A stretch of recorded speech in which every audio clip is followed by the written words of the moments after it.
So we had just finished talking about utilizing some tools around blue ocean strategy, and now I'm going to take you through one last tool, and it's called futuring or scenario planning. In fact, I'll show you an example of scenario planning either in this lecture or a follow-up one, depending on how long it takes us to go through the futuring.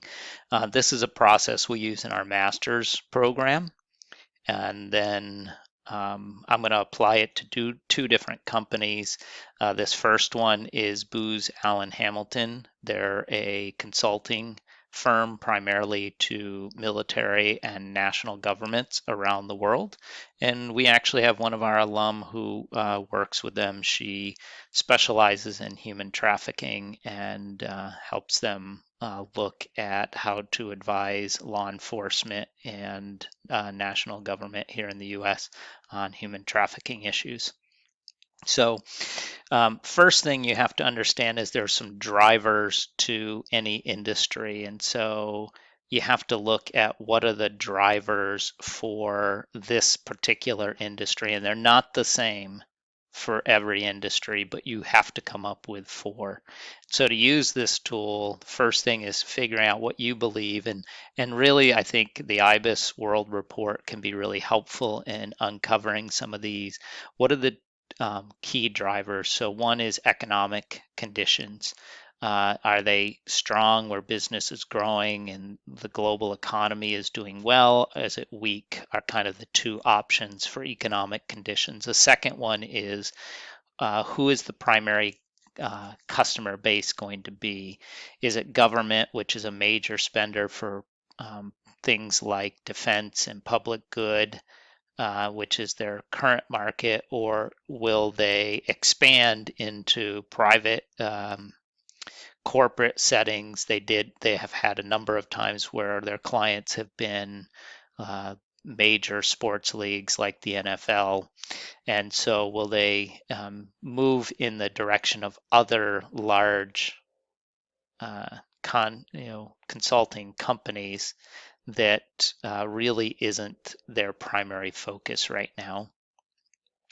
And so that helps that you understand the company as well. And then the other two that we looked at is tech and cyber as a core product.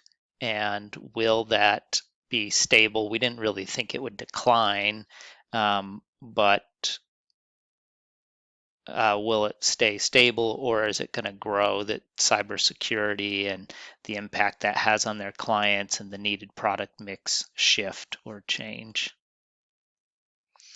And then the last one was the talent network.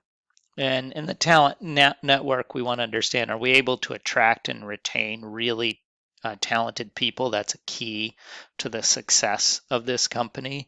Or will they have difficulty finding and retaining the talent that they get? That can happen when labor markets are really tight, there's low unemployment. It can happen when you put a lot of time and effort into acquiring or training and developing an employee who then has other offers coming in and can be lured away. And so it could be really difficult, or it could be more easy to find and attract talent. So these are the four drivers for success in the industry. And then what happens is you begin to take those key key factors, and you begin to understand, are we strong or weak in each of the four areas? And the combination comes up with 16 possible different futures. And so you end up with a list of 16 different futures.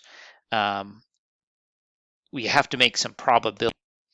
All right, I just wanted to show you that each of the four criteria was input, and then you can name each of those scenarios. If you want to have some fun with that, go right ahead.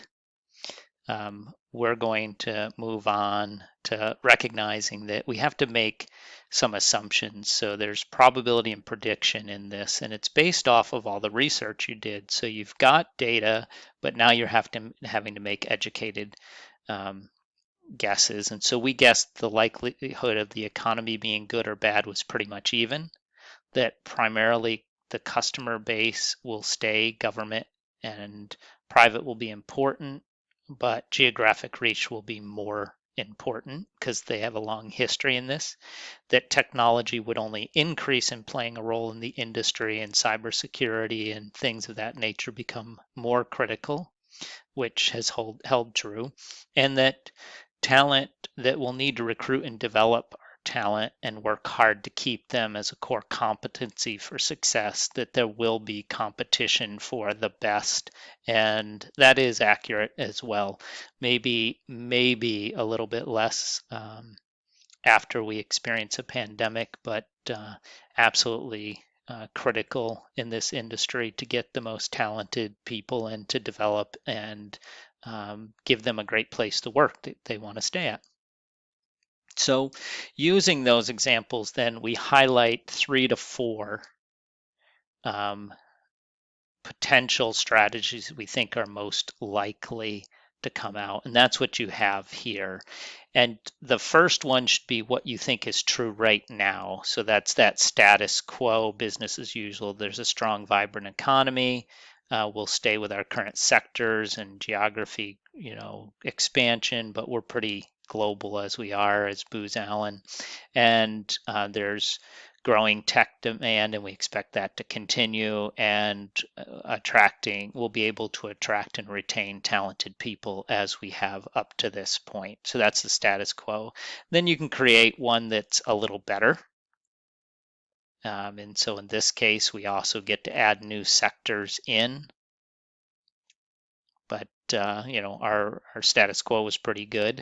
There's a kind of worse case scenario where there's a depression or weakening of the economy. We aren't able to expand to new customer segments, that the growing tech demand slows and stabilizes, and that we are having trouble keeping and attracting talent more so than we have in the past. So that'd be a pretty rough future for us. And then lastly, we had this second status quo because there was some weakening in the economy as we were studying them. Again, we were about to enter into a 2-year significant recession. So that is futuring.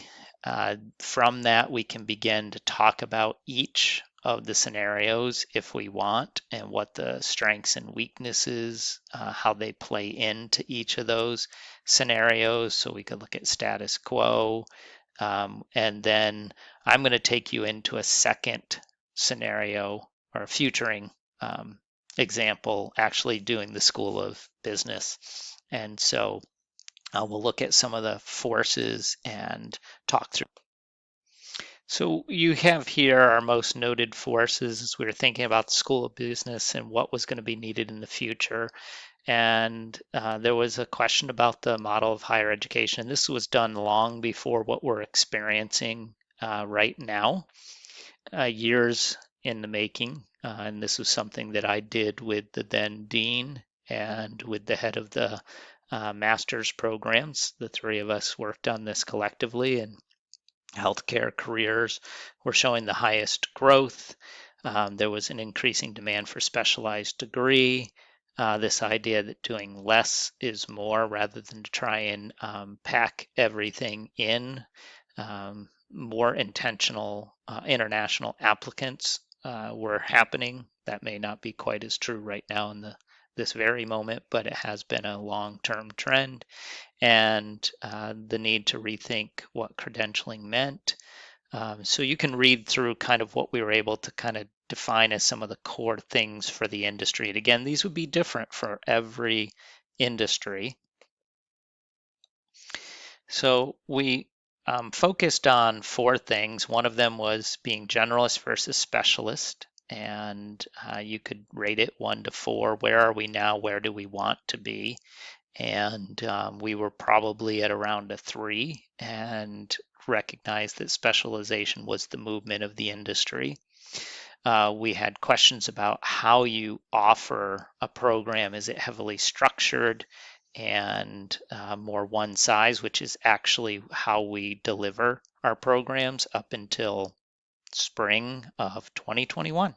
And now we're moving towards more flexible. And I will tell you, this was the most contentious amongst the three of us, what we should do in the future. I erred towards flexibility, the other two towards more structured, because that's what we were familiar with and it seemed easier. And we've been pushed into flexible in the last 8 months. And we're moving in that direction before the pandemic started. Then we looked at whether we needed loose ad hoc relationships or strategic, mutually beneficial relationships and what those might mean. And we came to pretty much agreement similar to the first one, where we said specialized. We said more strategic is better, mutually beneficial, win-win relationships is what we were after.